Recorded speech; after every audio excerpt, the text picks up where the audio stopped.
Did India just make a conventional action movie? Is it good? An action hero.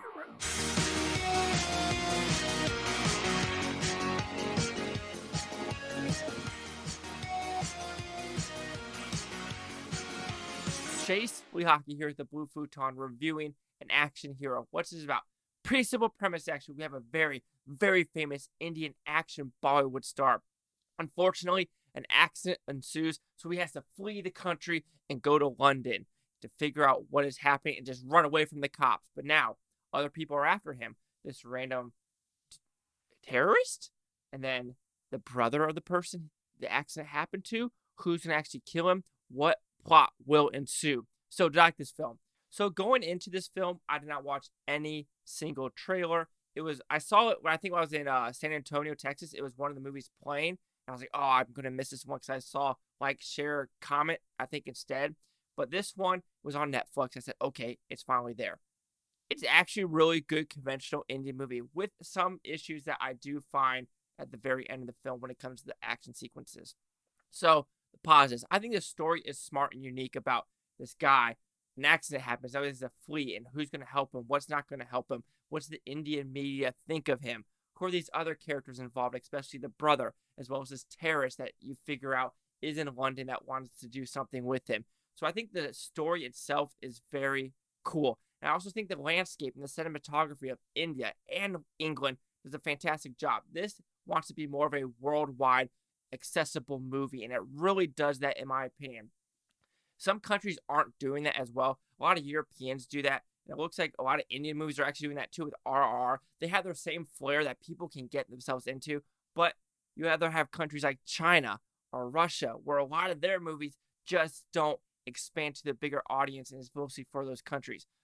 For example, look at Chinese movies that make $1 billion in China. But look where it makes outside. Yeah, it makes a decent amount of money in maybe like Australia or not even Japan or South Korea, not even in America. Like The Wandering Earth 2, I don't know how good that's actually doing, but it's probably doing fantastic in China is what I'm saying in other countries, which I probably should research that. But at least with this movie, it is very accessible and anyone around the world could plop it in and be like, I understand what's going on, and it's really good things I like on screen.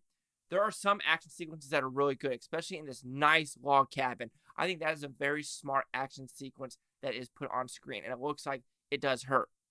The acting, also, everyone involved is great. I think the brother of the person, I think it's very hysterical. There's this one scene where they're teaming up, if I want to put it that way, because there's another random organization after them, and he steals a car, and he's just standing there like very upset at himself because he let this happen to him. And so that still face, it might be very simple, but it works for the humor in this film. So what I did not like about this film is I would say the ending felt a little rushed, if you put it that way, because we were telling the story of how he got to point A to point B to point C, and just how it ended. I was like, oh, that's how we're ending it. It's kind of conventional. It kind of makes sense, but I want a little bit more of a flair, if you want to put it that way.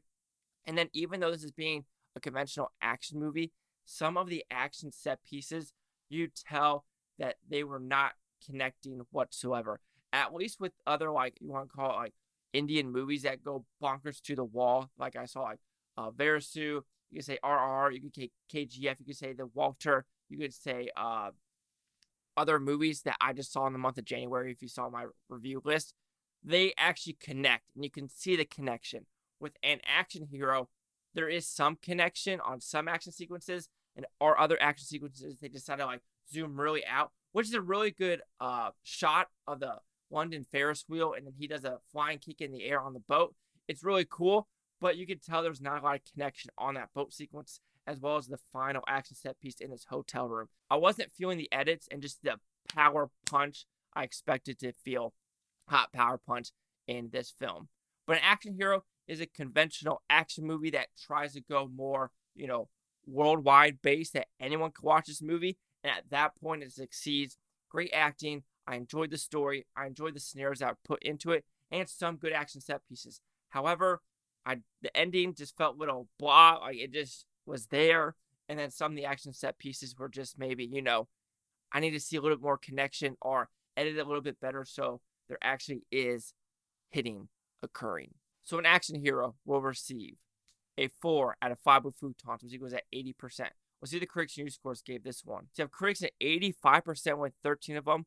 Audience score at 50% with fewer than 50. No critic consensus. Also, it is only a 2-hour, 9-minute movie, and they hold the runtime pretty smooth. I don't know why it's a 50. There's nothing on Rotten Tomato, but here we go. 85, 80, 59, or 50? 50. Chase talk with the Blue Futon. Like, comment, subscribe. Hope everything is Buffton Topia, Buffton. Thank you for watching. Have a great day. I think it's smart what they're doing. They are making, their crazy bonkers Indian movies that, can still be fun, especially like RRR, which will win the Oscar for Not To. And then you have these conventional ones where anyone that's like the Indian movies and the dancing, I don't like that scene, but at least with this one, they could go, yeah, I could still watch this movie, and it works for me.